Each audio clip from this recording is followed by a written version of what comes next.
In the early 2000s, ancient history, Major League Baseball started a new advertising campaign nationwide, 2003, 2004. The campaign was centered around a slogan. Some of you old fogies may remember this. TV spots, commercials, and all of them came to their climactic end with the phrase, "I live for this."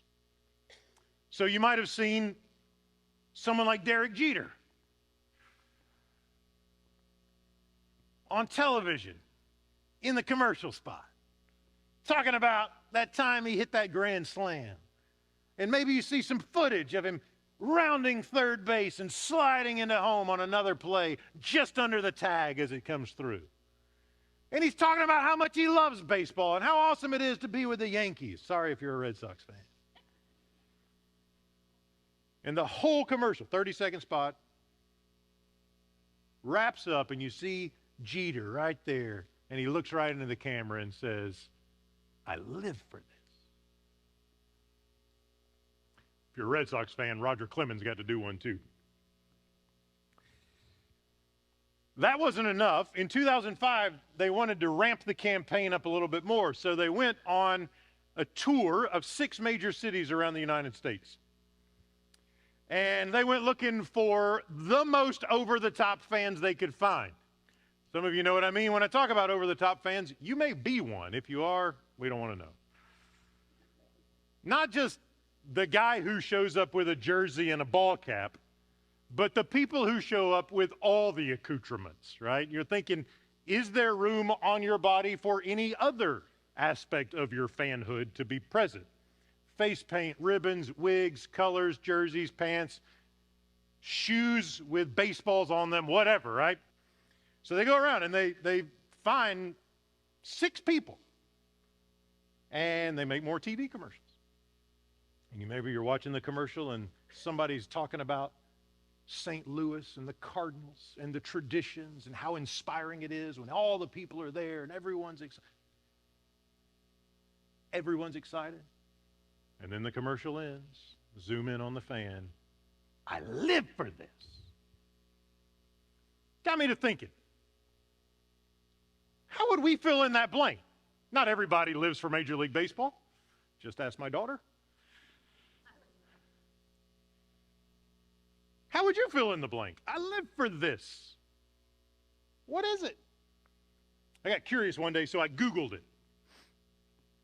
Did you know that in Denver, there's a gym called Live for This Fitness? Some people live for the gym, or at least they want people to live for the gym and buy memberships. George Harrison once wrote a song called "I Live for You." Found out when I started looking into it, there's a debate over whether it was a spiritual thing about some deity or about a romantic interest. Some people live for travel. Other people live for the weekend. Some people live for their career. And let us not forget, because I've already seen posts on social media, in 7 weeks, lots of people live for SEC football, don't they? I don't want to hear it. This is not a sermon about that. In fact, we're going to, in just a minute, talk about how all that needs to be subjected to the gospel. Preview of what's coming. You probably already figured it out. But who do we live for? What do we live for? What are the things that drive us, right? The question matters because it's a question of identity, isn't it? Like, we're not thinking about that when we're suiting up with our jerseys on our way to, the temple called Jordan Hare. Let the listener understand. We're not thinking about my identity as a fan for this team or as an executive in this company or whatever. But it's an identity question, isn't it? Like, I define myself in this way. I define myself as someone who's devoted to this. But then the question arises, what happens when it goes away? What happens when your team loses? Or your job gets outsourced? What happens when you get sick on the weekend? Do you really want to be remembered for your fitness routine? Not saying don't be healthy, by all means. Like, take good care of the body God's entrusted to you. But at the end of our lives, do we really want to be remembered for our gym membership? Live for this. And what do we do when things don't go our way and those things that we've given ourselves to falter, crumble, disintegrate? When we've lived for something that doesn't last, what makes life worth living then? In that moment, when life goes south, when our hearts are broken and our hopes are dashed. What makes life worth living then? You won't be surprised to find we're not the first ones to ask the question. You may be surprised to find that the Apostle Paul raises the question. Here we have him in less than desirable circumstances. We learn here that he has been imprisoned by the Roman Empire. Scholars debate which one of he was imprisoned several times. We don't know exactly which one this is. A lot of folks have their hypothesis. It's a little bit beside the point for what we're doing. But here's Paul giving the Philippians instructions about how they should live their lives when things go badly. Which makes me wonder, like, what would Paul say? How would Paul answer the question? Like, let's show him some of those commercials. Let's tell him about that gym. And then let's say, hey, Paul, how would you answer the question, what makes life worth living? You know what I think he'd say? What comes to the surface in Philippians chapter 1. For Paul, and hopefully this becomes true of us, the gospel makes life worth living, even when living life is hard. The gospel makes life worth living every day.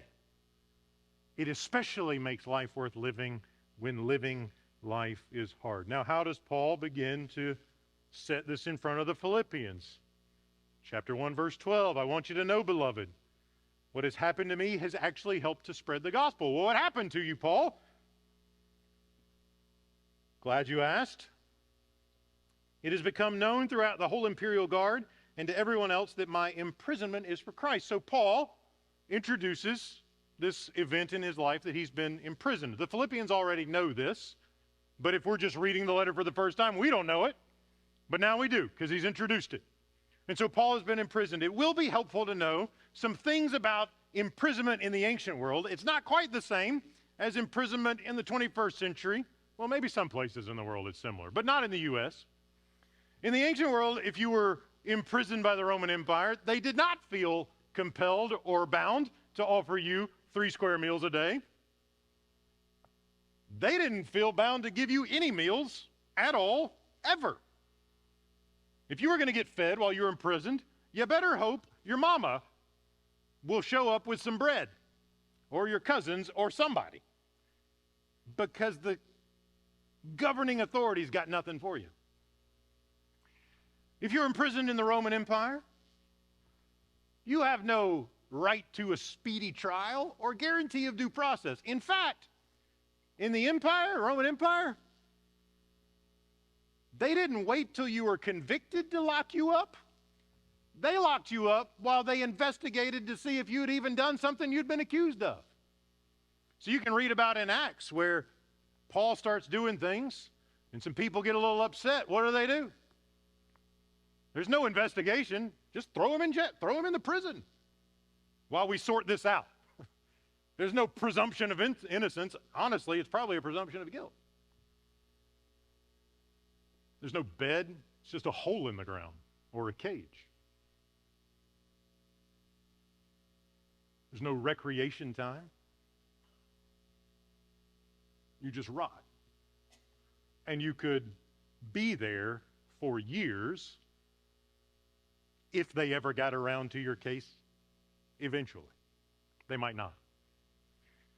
You also need to know that in the Roman Empire, a massive, massive, massive, massive, massive amount of shame was deposited upon anyone who was imprisoned by the empire. And so when Paul says to the Philippians how grateful he is that they've cared for him during his imprisonment, it's kind of unique, because if you're associated with someone who's imprisoned and their life is now marked by shame in the eyes of everyone, you risk getting their shame passed on to you if you show up to bring them some lunch. So typically when somebody gets imprisoned, everybody, sometimes even their family, will see you when you get out, if then. Still, the Philippians cared for Paul and ministered to him in his need. So Paul is in one of the places in the ancient world which it's about as bad as it gets. There's shame. There's no guarantee of any basic needs being met. He has to rely on the churches to care for him. And who knows how long it could take to get the matter resolved. It's a spectacular opportunity for what we call, by the technical term, a pity party. You know what those are, right? Woe is me. I should be out there planting churches, but I'm locked up in this Roman prison. I should be preaching the gospel, but I'm chained instead. I should be doing something else. How will the mission? I want to be with my churches. Like, he could wallow in this sadness because, well, life is hard now.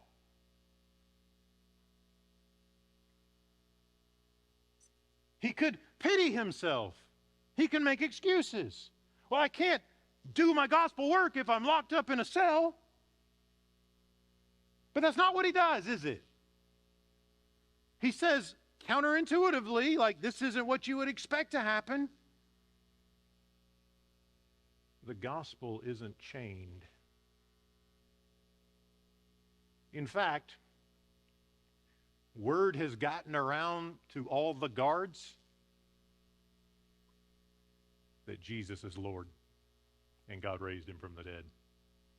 See, for Paul, he gets wrongly imprisoned, but instead of wallowing in the frustration and the disappointment and the why can't I be out there where the action is, he sees a mission field. My guess is most of us wouldn't see it that way if we were wrongly imprisoned. We'd call our lawyers. We'd try to start a campaign, like awareness campaign. The Apostle Paul sees a mission field. If I'm going to get locked up for preaching the gospel, you better believe the prison guards are going to know about Jesus. Why does he take that posture? Because for Paul, the gospel makes his life worth living, regardless of the circumstances. He is engaged and he rejoices. Even though he's been done wrong, he rejoices at the opportunities that Jesus offers to him for the advancement of the gospel. Listen to what he says again. It's become known throughout the whole imperial guard and to everyone else that my imprisonment is for Christ. And most of the brothers and sisters, instead of just feeling the shame of my imprisonment, have been made more confident in the Lord by my imprisonment, and they dare to speak the word with greater boldness and without fear. The idea is if we lock this guy up for preaching the word, everybody else will be afraid to do it. We'll shut all them Christians up. But instead, Paul says, counterintuitively, the Lord is at work, and the church has been emboldened to preach the gospel. The gospel's going forward. To people, we didn't think we'd be on mission to the prison guard, and yet here we are.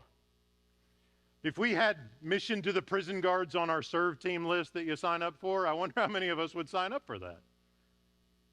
Like, we don't think about this the way that Paul thinks about it frequently. Like, if my life is thoroughly oriented and given its meaning by the gospel, then when I'm in less than desirable circumstances, am I looking for space to magnify Jesus and celebrate the gospel? When I read passages like this, I think of my granddad. I called him Pawpaw. Years ago, he was diagnosed with cancer, had to undergo treatments. I'm sure some of you have had that experience or know someone who has. Again, it's a really easy time to kind of settle in and go, man, this is like, why did you let this happen to me, God? And I don't understand, and I'm frustrated. And like, that's justified, I think, a lot of times.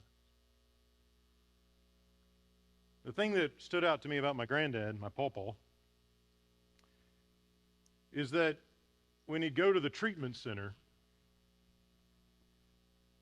he always came back with a story about someone he'd been able to pray for and encourage while they were undergoing their treatment, or how he'd shared Jesus with the nurses. And when I think about a life well lived, when I think about being thoroughly oriented on the gospel, even when life gives us painful circumstances, I think, man, I hope when I'm 90 years old, I love Jesus as much as my granddad. So that my heart is marked by love for others. And whatever the circumstances come along, even if they're terrible, am I going to make room in my life for Jesus to work through me when living life is hard?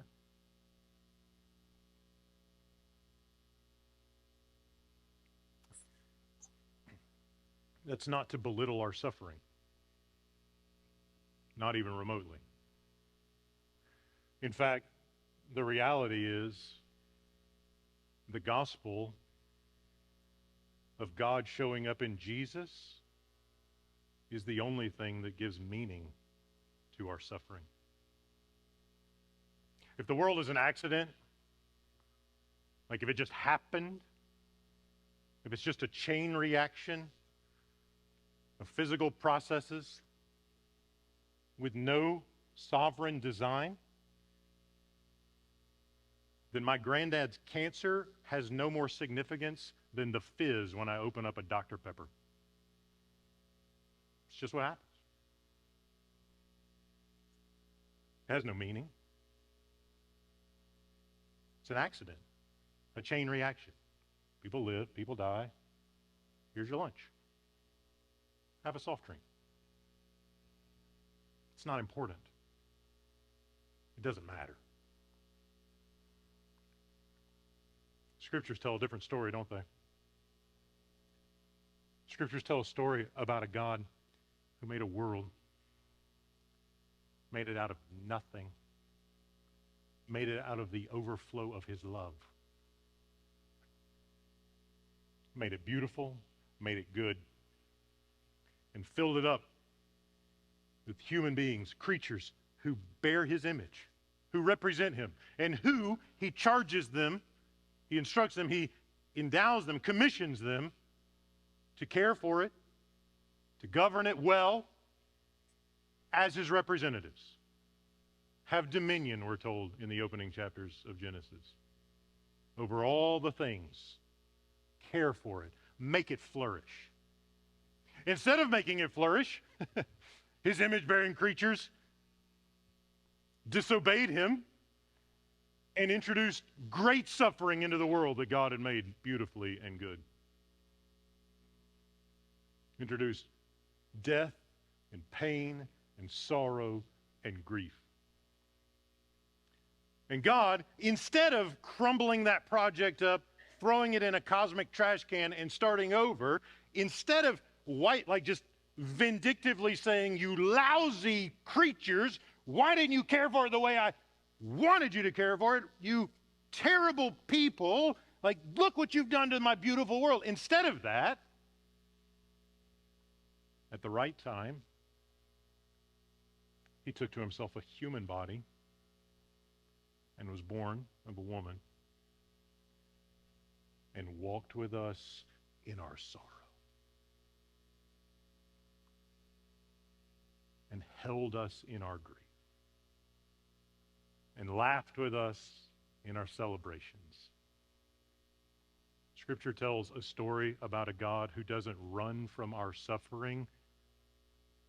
He walks beside us and he carries us in it. Does that answer all the questions for me? No. But it's a way better story than your suffering is an accident of the universe.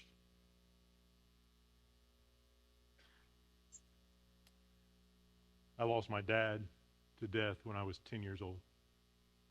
His birthday was yesterday. It's been over 30 years now. And the doctors told us when he died that even if the paramedics had been there with the paddles, it wouldn't have done any good. Cardiac arrest. His brain just stopped telling his heart to beat.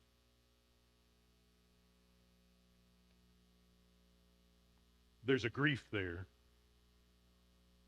that runs very, very deep.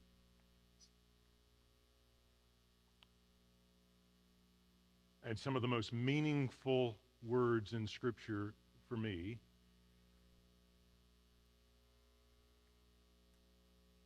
are just the testimony that when Jesus stood at the tomb of one of his dear friends who had died, he wept.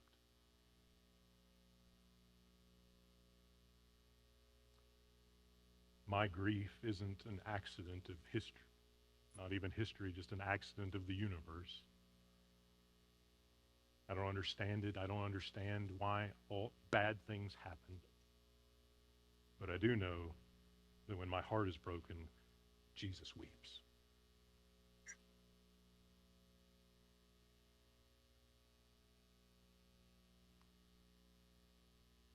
I do know that when we suffer, the one who sits at the right hand of God the Father Almighty can look at his hands and wrap his arms around us and say, I love you. And my heart hurts with you.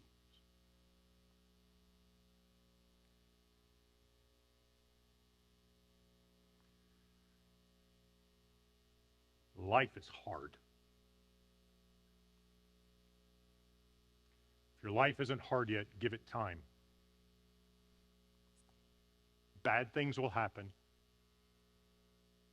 Hearts will be broken. People die. In the midst of that, the gospel says, the God who made this world is the kind of God who doesn't run from your pain. He runs to it. And whatever you've been through, whether it's captivity, like Paul, whether it's injustice, like Paul, whether it's someone did, or the consequences of your own sin, whatever it is, Jesus runs to you, not away from you. That's what he does. And if you doubt that, read the Gospels. Read about a God who loves us so much that though we had offended him, though we had scorned him, though we had pushed him away and said, I don't want your input. I don't want you to be God over my life. I've had enough. Like, that's what we do with him. And he still shows up.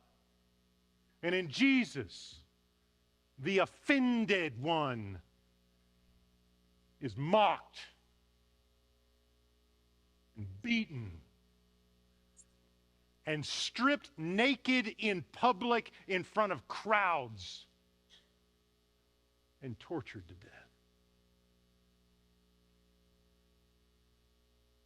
Which means when we suffer, he can be present. He doesn't look down over the rail of heaven from his throne going, what's the big deal? What are you worried about? He looks down with the marks of the cross and a heart full of love and says, you're mine. I am with you.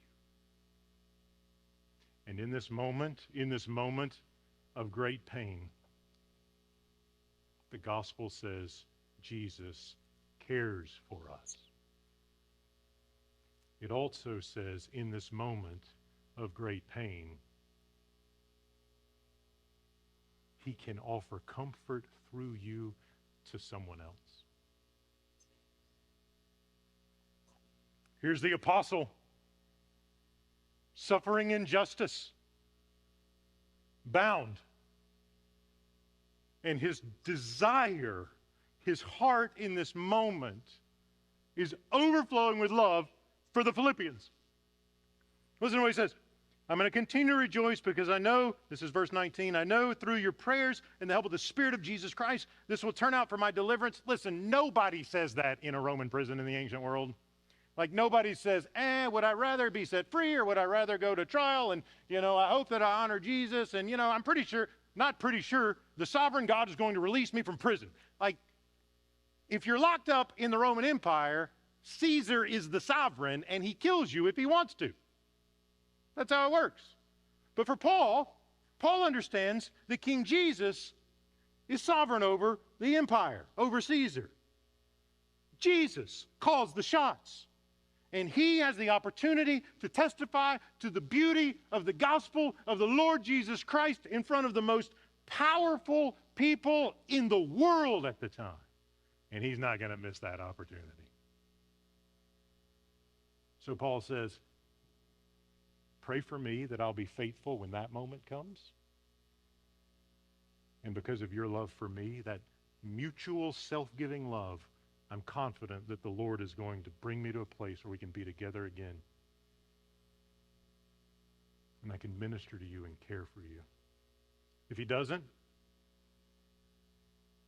if my life ends in this prison, Paul says, I'm closer to Jesus. That's okay. For Paul, living or dying, I belong to Jesus. Joy or suffering, my life is his. He gives it meaning regardless of my circumstances. And so he can talk about being present with Jesus. Like if I die, I'll be present with Jesus. And the reality is most people who wind up in a Roman prison would probably just rather die. Paul believes that if that happens, he's with the Lord, he's in closer proximity to Jesus. That's great. Interestingly, this comes as a surprise to a lot of people. The going to be with Jesus when he dies part isn't a major theme in Paul's letters. It only shows up here and in 2 Corinthians 4 and 5. You know what Paul says a lot about? The resurrection of the body. We said it in the Creed. And in the end of chapter 3, the beginning of chapter 4, he's going to talk about the day when Jesus comes back and takes Paul's body. If he's still alive, it'll be a living body. If he's already dead, it'll be a dead body in the grave. And transforms it to share his glory. He says, one day Jesus is going to take my humble body with its chains and scars and all these. He's going to transform it to be like his glorious body. And that's the day that he'll bring heaven to earth. Your kingdom come, your will be done on earth as in heaven. So Jesus says, whatever happens, Jesus is in control. Jesus will bring life. Even if I die, I have glory in my future. I want to come to you and care for you and be a pastor to you. Paul can do this. Paul can have this perspective because the gospel makes life worth living even when living life is hard. And they need him. They need him to care for them because they're suffering too. We find out as we get to the end of chapter 1 that the Philippians are undergoing some similar suffering. We don't know. There's so many times in Paul's letters, I wish he would just give more detail. It would make my job way easier if he would just say more about some of these things, like what sort of suffering, what's happening, who's doing what, what's going on. But there are two problems in Philippi. Number one, they're getting some kind of pressure from the outside, whether that's, sideways glances or somebody like throwing something at them in the marketplace, or maybe sometimes if you decided to stop going to pagan to worshiping Roman deities, like the trade guilds where you got your supplies for your business, were also the temples where you worship people like Zeus or Mars or whoever. And if you didn't go, guess what you couldn't get? The stuff that you need, the supplies to run your business. And so not worshiping in pagan temples might mean like not getting the stuff you sell to people to put food on the table. Maybe it's that kind of thing. It's not super clear. Whatever it is, they're feeling the pressure.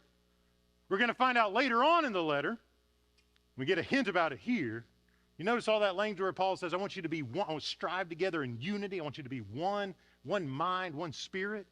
We're going to find out later, there's a conflict in Philippi. A couple of the leaders are having a spat of some sort. It doesn't look like it's super developed yet, but I think Paul's trying to, as we say sometimes, nip it in the bud before it gets bad.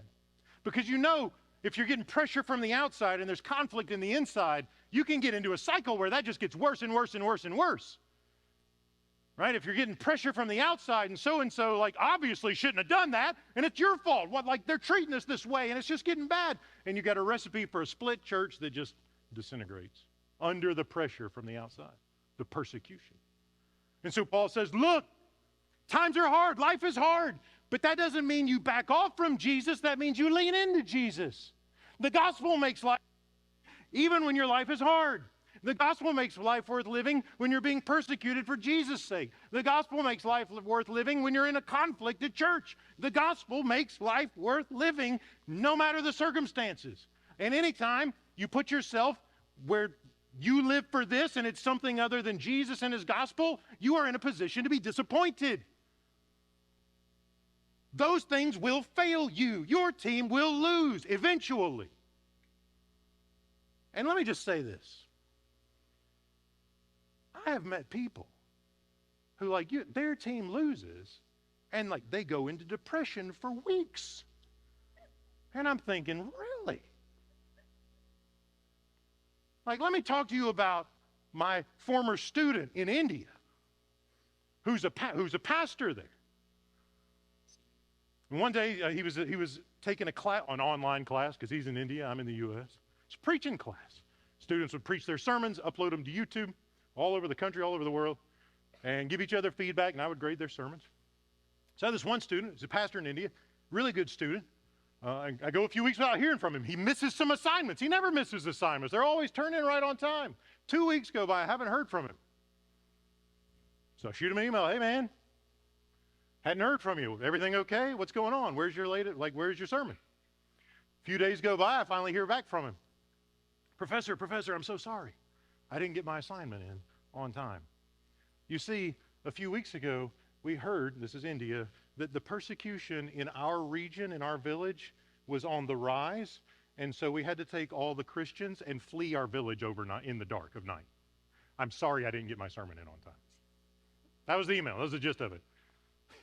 If you want to know what an acceptable excuse for not getting your sermon in on time is, fleeing your village in the middle of night because you're avoiding state-sponsored persecution is one of them. But I want to introduce the guy who can't stand it for his team to lose to my student in India and say, priorities, people. Come on. It's not a hard day when your team loses. You're fine. If you can afford to go watch them, it's not a hard day. You got to run for your life in the middle of the night so the flock that you shepherd as disciples of Jesus doesn't wind up in prison. You'll find out what a gospel-oriented life looks like. And the job of the Philippians, Paul is the guy who's in prison, the job of the church is to support him. One of my favorite things about Christ Church is the way we're plugged in around the world to support churches, where it's a lot harder to be a Christian than it is here. A lot harder. Good. That's the partnership of the gospel. And if we keep our focus, if the gospel is what makes life worth living for us, when it does get hard, we'll be in a position to be faithful.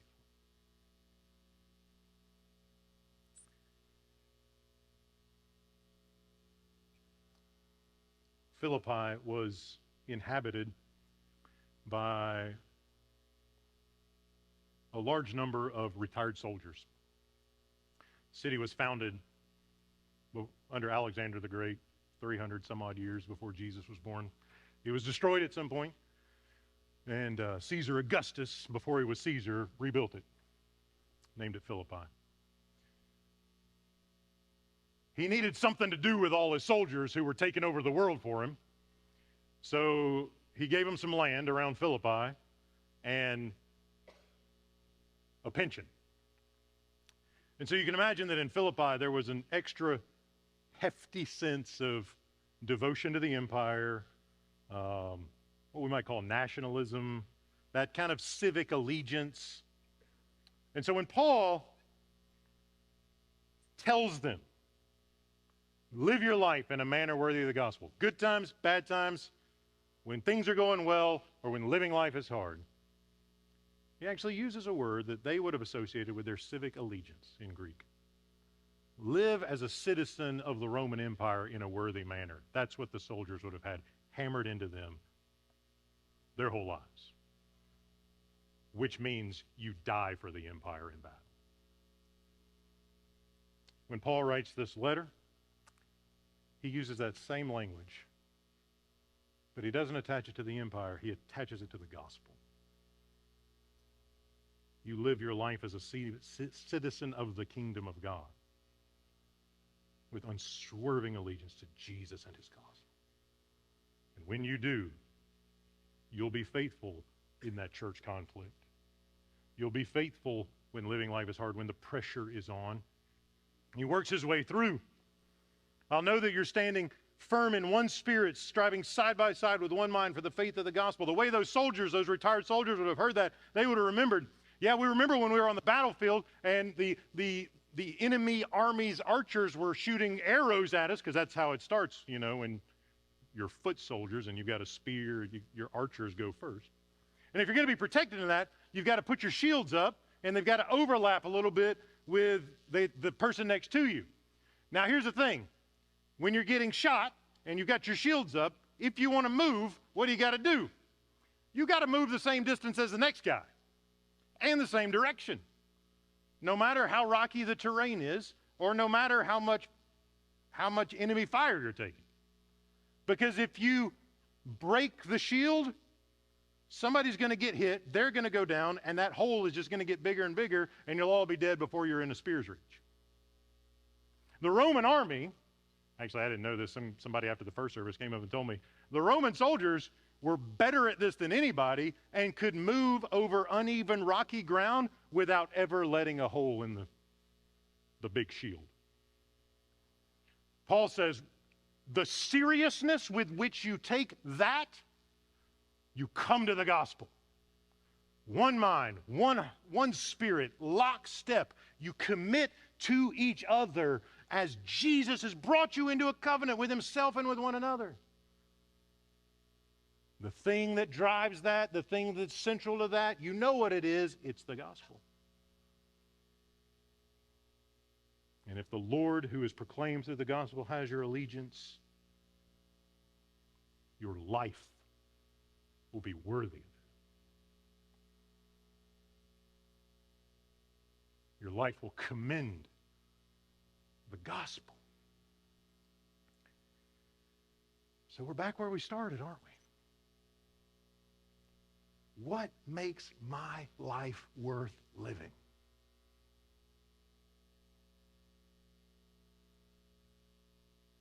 What makes my life worth living? There's a lot of distractions out there. There's a lot of things that can